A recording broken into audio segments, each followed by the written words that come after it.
guys. So, madami yung tatanong guys na bakit daw hindi na ako nag-pick order. Kasi guys, super busy ko and bumili pa ako ng mga Blackpink guys.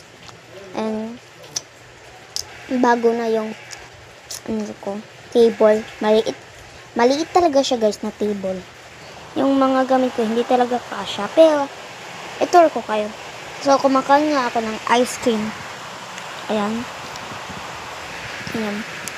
So ayun guys. So, tara guys, samahan niyo na lang ako. Sige. Ayun. I-close muna natin. Tapos pupunta tayo sa storage room. Wait lang guys.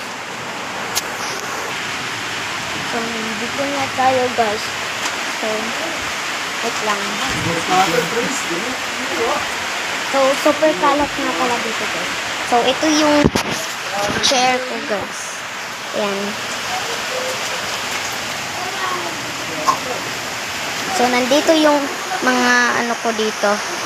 Yung mga wipes, ganon. So, dito yung desk ko, guys. Ayan. May salamin dyan. Tapos, ayan. Ayan siya, guys. Nandyan. So, ito, guys. Madami pa akong mga pencil case. So, pinagay ko lang siya drawer. Tapos, ice cream. Tapos, guys, madami na akong, madami na nga akong madami na akong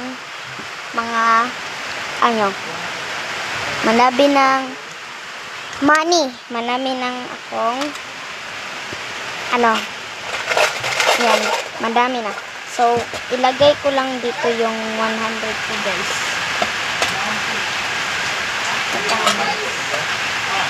Kasi naka-lock. Yan, meron siyang lock. So, ayan. Ayan guys, so ito yung mga gamit ko dyan. Tapos calendar ko dyan. Tapos ito naman yung mga gamit ko. Bagong-bago, diba? Ang shala. Ayan. Dito din yung mga kimpit. Sa all kimpit. Mga ipit ko pala. Tapos ayun guys. So ayun lang guys. Sana mag-like and subscribe, comment lang. Pick